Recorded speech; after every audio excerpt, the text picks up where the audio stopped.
سادہ سی بات ہے، پاک فوج اور خفیہ ایجنسیز اب تک کتنے کالعدم تنظیموں کے لیڈر مارے جا چکے ہیں، لیکن اس سے کیا ہوتا ہے؟ ایک کی جگہ دوسرا لے لیتا ہے اور ہر آنے والا پہلے سے زیادہ نقصان پہنچاتا ہے۔ ایسے لوگ اس کا فاضل گاز کی طرح ہوتے ہیں، جسے تم اکھاڑو گے تو اس کی جگہ دو ایک اگائیں گے، اس لیے ان کی تنظیم کو جڑ سے ختم کرنا ممکن نہ ہوگا۔ ہاد نے زرار کو سمجھاتے ہوئے کہا، اور جہاں تک ڈارک ویب کا تعلق ہے، ہم لوگ میں اب دلچسپی پیدا ہونے لگی ہے۔ کوئی بھی شخص اسے وزٹ کر کے ایک عام زندگی نہیں گزار سکتا۔ احتشام نے ہاد کی بات کو جاری رکھتے ہوئے کہا، ہاں تم ٹھیک کہتے ہو۔ زرار نے حامی بھرتے ہوئے کہا، ایسے لوگوں کو زندہ رہنے کا کوئی حق نہیں، اور جو میں نے وہ ویڈیوز دیکھی تو مجھے لگا ہاد کا ایسے لوگوں کو کسی درندے کی طرح قتل کرنا ٹھیک ہے۔ وہ ویب سائٹ ہمارے معاشرے کے بیمار ذہنیت کے لوگوں کو پروان چڑھا رہی ہے اور ان کو روکنا ہی ہوگا۔ احتشام نے اس مشن کی اہمیت کو دوبارہ اجاگر کیا تھا۔ ہماری معصوم بچیوں کی ویڈیو لوگوں کو بے دردی سے قتل کرنا، ان پہ کسی جانوروں کی طرح تجربے کرنا، حتیٰ کہ سیریل کلرز، ہر چیز کو ان لوگوں نے عام کر دیا۔ ان سب کے پیچھے ایلومیناتی ہے، لیکن وہ ایک انٹرنیشنل لیول کا معاملہ ہے۔ لیکن جہاں تک ہو سکا میں اور احتشام اسے ختم کرنے کی کوشش کریں گے۔ زرار کو اس پہ ذرا بھی شک نہیں تھا، وہ جانتا تھا کہ وہ یہ کام بھی کر لے گا۔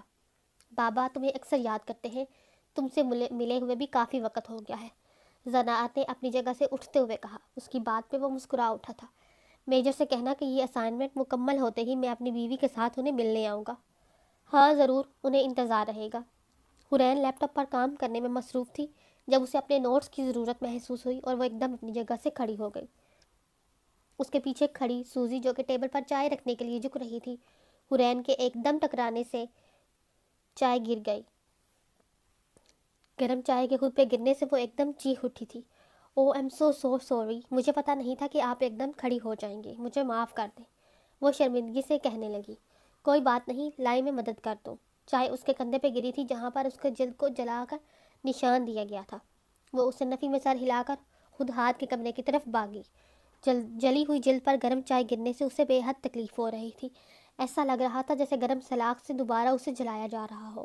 وہ اس کے واش روم میں گئی اور کندھے سے شرٹ ہٹا دی، پھر جلدی سے اپنا دوپٹہ گیلا کر کے گرم چائے صاف کرنے لگی، لیکن تکلیف شدت اختیار کرنے لگی تھی، نظر دھندلانے لگی۔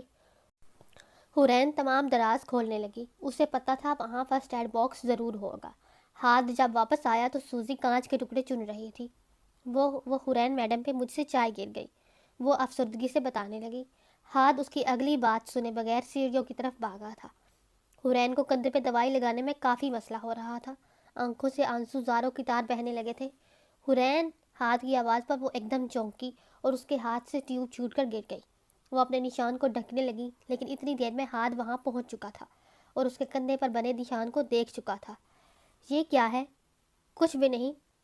پلٹو حورین، اس نے حورین کو بازوؤں سے پکڑ کر آئینہ کی طرف پلٹ دیا۔ کیا کر رہے ہو؟ چھوڑو۔ اس نے حورین کو قابو کر کے اس کے نشان کا معائنہ کرنا شروع کیا۔ بہت کم لمحات ایسے تھے جب ہاتھ مرزا چونکتا تھا، اور یہ لمحہ انہی میں سے ایک تھا۔ اس کی گردن میں نسیں تن گئی تھی۔ ہاتھوں میں پکڑے حورین کے بازو جکڑ لیے۔ ہاتھ، مجھے درد ہو رہا ہے۔ اس نے غصے سے حورین کے عکس کو آئینہ میں دیکھا اور پھر اسے چھوڑ دیا۔ فرش پہ گری ٹیوب اٹھا کر سرخ پڑے کندھے پر لگانے لگا۔ حورین کو جب بھی جلن ہوتی تو وہ ہلنے لگتی۔ سکون سے کھڑی رہو، وہ داڑھا تھا۔ اس کے غصہ کے باوجود بھی وہ جلن سے مچلتی ہی رہی۔ جب وہ اسے اچھے سے دوائی لگا چکا تو دوبارہ اس نشان کو دیکھنے لگا۔ اس نے وہ نشان تب دیکھا تھا جب وہ محض 12 سال کا تھا۔ تبھی سے وہ انگوٹھی دیکھی ہوئی لگ رہی تھی۔ اس کی نظروں سے گھبراتی وہ ایک دم پلٹی تھی اور خود کو ٹھیک سے ڈھکنے لگی، اور اسے اتنا قریب پا کر پریشان ہونے لگی۔ یہ نشان تمہیں اسی نے دیا ہے نا؟ وہ پوچھ نہیں رہا تھا، اس لیے حورین نے بھی جواب نہیں دیا اور نظریں جھکا گئی۔ حورین، وہ اس کے آنکھ پہ بنے نشان کو چھونے لگا۔ افسوس، افسوس جس نے کیا۔ ہاتھ نے اتنی شدت نفرت سے کہا کہ وہ کانپ اٹھی۔ میں تم سے کچھ نہیں پوچھوں گا۔ میں جانتا ہوں اس شخص نے یہ تم سے کسی بدلے کے تحت نہیں کیا۔ مجھے یہ بتاؤ کہ اس کی وجہ کون تھی؟ تمہاری ماں یا باپ؟ حورین نے اس کی طرف نظریں اٹھا کر دیکھا۔ پاپا۔ وہ اسے جھوٹ نہیں بول سکتی تھی، اگر بولتی بھی تو پکڑی جاتی۔ Good girl. وہ ایک دم اس پہ جھکا تھا۔ اس سے پہلے کہ وہ کچھ سمجھ پاتی، ہاتھ نے اسے آنکھ کے نیچے اس کے نشان پہ بوسہ دیا اور پھر وہاں سے چل دیا۔ مرتضیٰ، آج تم پھر اتنے دیر سے آئے ہو؟ کہیں آج پھر ڈرنک تو نہیں کی؟ پہرے داروں کے علاوہ اس وقت مینشن یا اس کے آس پاس کوئی موجود نہ تھا۔ تانیہ نیچے سے آتی آواز کی وجہ سے اپنی نیند سے بیدار ہوئی تھی۔ اندھیرے کی وجہ سے وہ کچھ بھی ٹھیک سے دیکھ نہیں پا رہی تھی۔ اف، ایک یہ لائٹس کس نے بند کر دی؟ وہ ہال سے ہوتی ہوئی سوئچ بورڈ کی طرف بڑھی جب اسے اپنے بہت قریب سے آواز آئی، میں نے۔ وہ کوئی رد عمل کرتی اس سے پہلے ہی اس شخص نے تانیہ کے منہ پر ہاتھ رکھا اور دوسرے ہاتھ سے اسے قابو کرتا کھینچنے لگا۔ تانیہ نے خود کو آزاد کروانے کی بہت کوشش کی لیکن سب بے سود۔ وہ جو کوئی بھی تھا بہت طاقتور تھا۔ بیس سے بچنا اتنا آسان نہیں۔ اس کی آواز اور لہجے میں کچھ ایسا تھا جس سے وہ کانپ اٹھی۔ وہ شخص اسے کھینچتا ہوا کچن میں لے گیا۔ وہاں لائٹ جل رہی تھی اور مرتضیٰ کو کرسی سے باندھا گیا تھا۔ مرتضیٰ اسے دیکھ کر اپنے بندے ہوئے منہ سے چلانے کی کوشش کرنے لگا۔ تانیہ نے خود کو آزاد کروانے کی بھرپور کوشش کی لیکن کچھ نہ کر پائی۔ ہاتھ نے اسے کرسی سے باندھا اور خود بھی ایک کرسی کھینچ کر سامنے بیٹھ گیا۔ تانیہ اب زور زور سے چلا رہی تھی اور رونے لگی لیکن کوئی بھی اس کی مدد کو نہیں آیا۔ ہاتھ نے مرتضیٰ کا منہ بھی کھول دیا۔ پلیز تم بتاؤ کیا چاہتے ہو؟ جو مرضی لے لو پر ہمیں کچھ نہیں کرو پلیز۔ تانیہ اب اس سے التجا کرنے لگی۔ تم دونوں سے مجھے جو چاہیے تھا وہ میرے پاس پہلے ہی ہے، اس نے سہولت سے جواب دیا۔ تو تم کیا چاہتے ہو آخر؟ مرتضیٰ نے اپنے خوف پہ قابو پاتے ہوئے پوچھا۔ 4 سال پہلے تمہاری بیٹی کے ساتھ کیا ہوا تھا؟ ہاتھ سیدھا مطلب پہ آیا تھا۔ مرتضیٰ اور تانیہ ایک دوسرے کو پریشانی سے دیکھنے لگے۔ بولو، ہاتھ نے قہر آلود آواز میں کہا۔ تانیہ پھر سے رونے لگی۔ میں مجھ سے بدلہ لینے کی خاطر شہر کے ڈان شہباز مرزا نے اسے اغوا کروایا تھا کیونکہ میں نے مزید اس کی سمگلنگ میں مدد کرنے سے انکار کر دیا تھا۔ وہ اپنی بات مکمل کر کے سسکنے لگے۔ اس کنڈلی مار کر بیٹھے ہوئے دوسرے سانپ کو دیکھ کر وہ سمجھ گیا تھا کہ اس میں اس کے باپ کا ہاتھ ہے، لیکن وہ پھر بھی اس کی وجہ جاننا چاہتا تھا اور تم نے اسے کار ایکسیڈنٹ کا نام دیا تھا۔ ہاتھ بمشکل ضبط کیے بیٹھا تھا۔ ہم مجبور تھے، ہم اس کے خلاف نہیں جا سکتے تھے کیونکہ اس کے خلاف جاتے تو تمہیں بھی سمگلنگ کے جرم میں سزا ہوتی۔ ہاتھ نے اس کی بات کے جواب میں دیا۔ وہ اب جان چکا تھا کہ اس سب میں اس کے باپ کا ہاتھ ہے۔ حرین کے ساتھ سب اسی کے حکم سے ہوا، لیکن وہ خود حرین کا یہ حال نہیں کر سکتا کیونکہ شہباز اس طرح اپنے ہاتھ گندے نہیں کرتا۔ میرے باپ نے تمہاری بیٹی کو واپس کیوں کر دیا؟ اس کی بات پہ ان کی آنکھوں میں خوف کی جگہ دہشت نے لے لی۔ تم شہباز کے بیٹے ہو؟ خوف نے اس کے کلام کی سکت کو چھین لیا تھا۔ تانیہ اس کی بات سے مزید اونچی اونچی رونے لگی۔ پلیز ہمیں معاف کر دو۔ تانیہ بلک بلک کر رو رہی تھی۔ اسے جب جواب نہیں ملا تو ہاتھ نے مرتضیٰ کی چھوٹی انگلی پکڑی اور اسے اپنے چاقو سے کاٹ دیا۔ مرتضیٰ شدت سے چلانے لگا۔ مرتضیٰ مینشن میں اس کی چیخیں گونج رہی تھیں کیونکہ وہ چاہتا تھا کہ میں جھوٹ بولوں کہ آئندہ اگر ایسا ہوا تو میرا حال اس سے بھی برا ہوگا۔ اس نے تکلیف کی وجہ سے بمشکل لیکن جلدی سے بتایا۔ اور ہم نے اپنی جان بچانے کے لیے حرین کو اس کے آدمی کو بیچ دیا۔ ہاتھ کو ایک ہی دن میں آج دوسرا جھٹکا لگا تھا۔ کس آدمی کو؟ وہ وہی جو شہباز کے ساتھ تھا۔ اسے حرین چاہیے تھی اور ہم چاہتے تھے کہ مرتضیٰ ہی الیکشن میں جیتے، جبکہ شہباز اس کا دشمن بن گیا تھا۔ مرتضیٰ اب بری طرح رو رہا تھا جبکہ تانیہ اپنی موت کا سامان خود تیار کر رہی تھی۔ ہمیں پتہ چلا کہ کچھ عرصے تک وہ مجھے اور مرتضیٰ کو قتل کر دینا چاہتا تھا اور ہم نے اپنی جان بچانے کے بدلے اسے حرین دینے کا وعدہ کیا۔ ہم اس کی 18ویں سالگرہ کا انتظار کر رہے تھے تاکہ اگر کوئی بھی سوال پیدا ہو تو کہہ سکیں وہ اپنے عاشق کے ساتھ بھاگ گئی، اور اس کے بالغ ہونے کی وجہ سے زیادہ سوال بھی پیدا نہ ہو۔ خوف نے اس عورت کی سوچنے کی طاقت ختم کر دی تھی۔ وہ دونوں اس کے حرین کے ماں باپ کہلانے کے لائق نہیں تھے، لیکن وہ حرین تک پہنچ پائے اس سے پہلے وہ غائب ہو گئی۔ وہ شخص کون تھا؟ ہاتھ نے تانیہ سے پوچھا۔ میں نہیں جانتی، ہم نے اسے کبھی نہیں دیکھا۔ پلیز ہمیں کچھ نہیں کرنا، پلیز جانے دو۔ تم جاننا نہیں چاہتے کہ تمہاری بیٹی کہاں ہے؟ وہ جاننا چاہتا تھا کہ کیا اس کا باپ دل میں حرین کے لیے ذرا بھی محبت رکھتا ہے۔ اس نے ہاتھ کی طرف دیکھا۔ اس شخص کی آنکھیں حرین جیسی تھیں لیکن ان سلور گرے آنکھوں میں کوئی انسانیت نہیں تھی۔ مجھے نہیں جاننا، وہ چلایا تھا۔ اس کی وجہ سے وہ شخص ہمیں مار ڈالے گا، وہ منوس۔ اس سے پہلے کہ وہ مزید بولتا، ہاتھ اٹھ گیا تھا۔ وہ میرے پاس ہے۔ وہ دونوں پھٹی آنکھوں سے اسے دیکھنے لگی اور پھر ایک دوسرے کو دیکھنے لگے۔ تانیہ اس عالم سے پہلے نکلی تھی، وہ شاطر عورت تھی۔ حرین کو اس شخص کو سونپنے کا فیصلہ بھی اسی کا تھا۔ اسے ہاتھ کی اس سب سے دلچسپی فوراً سمجھ آ گئی اور اس نے معاملہ اپنے ہاتھ میں کرنے کا سوچا۔ پلیز ہمیں جانے دو، تم اسے رکھ لو اور ہمیں جانے دو۔ اس کی بات نے ہاتھ کا ضبط ختم کر دیا۔ وہ ابھی حرین کو اپنی جان کے لیے استعمال کرنا چاہتی تھی۔ ہاتھ اٹھا اور جس کرسی پہ بیٹھا ہوا تھا اسے تھام لیا اور ان دونوں کو دیکھ کر استہزائیہ مسکرایا۔ میری بیوی کو اپنے ساتھ رکھنے کے لیے تم جیسوں کی ضرورت نہیں۔ وہ دونوں دہشت سے دیکھ رہے تھے۔ ہاتھ نے اسے کرسی گھما کر اتنی طاقت سے مرتضیٰ کے سر پر مارا کہ وہ ایک جھٹکا کھا کر فوراً مر گیا، جبکہ تانیہ کسی پاگل کی طرح چیخنے لگی۔ اس کے منہ سے بھی تھوک نکلنے لگا۔ ہاتھ نے اس شخص کو آسان موت دی تھی کیونکہ وہ حرین کا باپ تھا۔ وہ تانیہ کی طرف بڑھا لیکن پھر رک گیا۔ میں بھول جاؤں اس سے پہلے مجھے تمہاری چلی کی ریسیپی چاہیے۔ چیختی ہوئی تانیہ کچھ لمحوں بعد سکسکنے لگی۔ یہ کیسا شخص تھا جو ابھی قتل کر کے اتنے سکون سے ریسیپی مانگ رہا تھا؟ کیا مجھے دوبارہ پوچھنا ہوگا؟ نہیں، تیسرے دراز میں ریسیپی باکس۔ اس کی بات مکمل ہونے سے پہلے ہاتھ کیبنٹ کی طرف بڑھ گیا۔ پلیز مجھے جانے دو، پلیز مجھے جانے دو، مجھے معاف کر دو۔ ہاتھ نے اسے نظر انداز کرتے ہوئے کارڈ پہ لکھی ریسیپی نکالی اور پاکٹ میں رکھ لی۔ تم جانتی ہو تانیہ، تم خوش قسمت ہو، میں عورتوں پہ ہاتھ نہیں اٹھاتا۔ وہ تانیہ کی طرف بڑھنے لگا اور اس کی رسی کاٹ دی۔ وہ بے یقینی کے عالم میں اٹھی۔ اسے یقین نہیں آ رہا تھا کہ وہ اسے زندہ چھوڑ دے رہا ہے۔ وہ پاگلوں کی طرح ہنستی باہر کو بھاگی۔ ہاتھ تھی اس کے پیچھے چلتا ہال میں داخل ہوا اور ٹانگ پہ ٹانگ رکھے صوفے پہ بیٹھ گیا۔ تانیہ ابھی اندرونی دروازے کے پاس ہی پہنچی تھی جب کسی کے قدموں کی آواز سن کر رکی اور پلٹ کر دیکھا جو اب صوفے پہ بیٹھا سگریٹ کو سلگا رہا تھا۔ ہیل کی پیدا ہوتی آواز اب بہت قریب تھی۔ 5 انچ ہیل، سنہری بال، سفید رنگ، نیلی آنکھیں اور سرخ ہونٹ والی لڑکی اس کے سامنے کھڑی تھی۔ اس نے تانیہ کو مسکرا کر دیکھا۔ لیکن میں عورتوں پہ ہاتھ اٹھاتی ہوں، وہ معصومیت سے کہتے ہوئے آگے بڑھ گئی۔ کچھ دیر بعد وہاں تانیہ کی چیخیں گونج رہی تھیں اور ہاتھ کش لگاتا محسوس ہو رہا تھا۔ کچھ وقت میں ہی تانیہ کی حالت اتنی بری ہو چکی تھی کہ کوئی ماہر سرجن بھی اس کی شکل کو ٹھیک نہیں کر سکتا تھا۔ ہاتھ اس کے بے سود شریر کے پاس آ کھڑا ہوا اور سگریٹ فرش پہ گرا دی۔ ماریا نے اس کے ہونٹ مکمل طور پہ کاٹ دیے تھے اور اب وہاں صرف سرخ دانت رہ گئے تھے۔ مجھے اس کی نکلی ہونٹ بالکل پسند نہیں آئے۔ وہ ایسے بتا رہی تھی جیسے کسی کو اس کے خراب ہیئر سٹائل کا بتا رہی ہو۔ ہاتھ نے مسکرا کر ماریا کو دیکھا اور پھر آگے بڑھ گیا۔ ماریا بھی اس کے پیچھے چل پڑی۔ وہ دونوں گاڑی میں سوار ہو کر کچھ فاصلہ ہی طے کر پائے تھے جب مرتضیٰ مینشن میں ایک زوردار دھماکہ ہوا اور سب تباہ ہو گیا، جبکہ ان دونوں نے کوئی رد عمل نہیں کیا۔ ماریا اپنے ناخن دیکھنے میں مصروف تھی۔ میرا ایک ناخن ٹوٹ گیا، اس نے ایسے کہا جیسے کوئی بچہ اپنی ماں کو چوٹ کا بتا رہا ہو۔ بیچاری ماریا، اس نے بھی مسکراتے ہوئے کہا۔